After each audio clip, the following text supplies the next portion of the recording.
So it looks like we were just given a curveball right now. This is kind of crazy.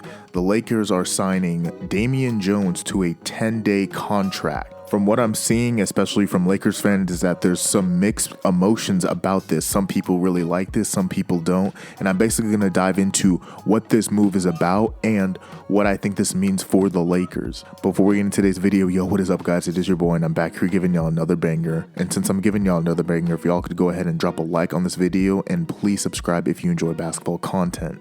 But let's go ahead and start talking about this move. Damian Jones is going to be a Los Angeles Laker. Now, if you ask me, this is actually just a decent move because I think it's a very low risk and then medium reward when you think about it, because Damian Jones is not going to turn into Shaquille O'Neal or anything.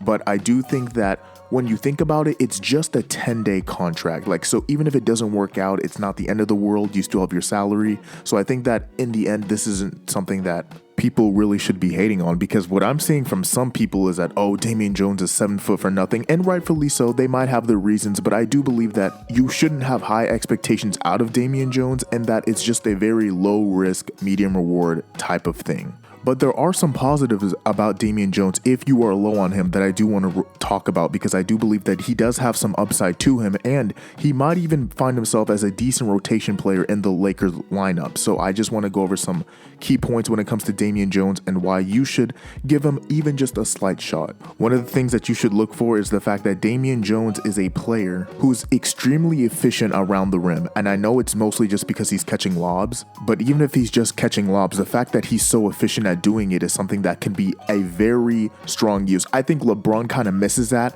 a dude that he can just drive to the paint and just throw up a lob, because he doesn't really have that with Marc Gasol, because he's not really all that athletic at this point in his career.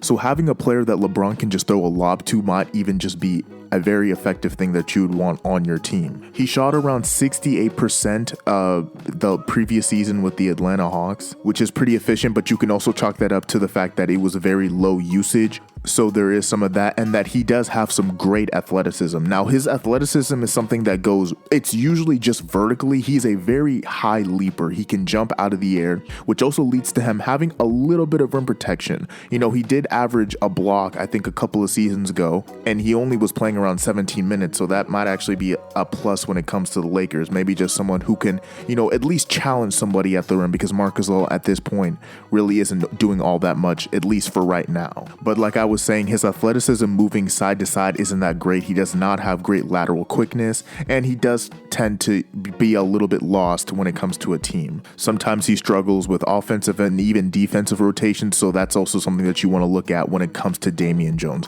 Like I said, you really shouldn't have high expectations coming out for Damian Jones, but this is something that you could look at and say, hey, you know, it could have its positives when we're signing him. So at the end of the day, the Lakers just signed an athletic big, so you should have some hope that maybe this works. I'm not too sure. Like I said, it's just Damian Jones, so I'm not expecting much. But like I said, it's only a 10-day contract, so even if you don't like this move, it's not a big deal. And if you do like it, then maybe they extend him. So when you think about it, there's really not much to lose, so it's kind of just like, you know, why not? But that's all I have for you guys today. Thank you guys so much. If you listened this far, please drop a like on this video. Please comment down below what you think about this. What do you think about Damian Jones on the Los Angeles Lakers? Do you think this is a good move? Was it right? Where do you stand when it comes to this?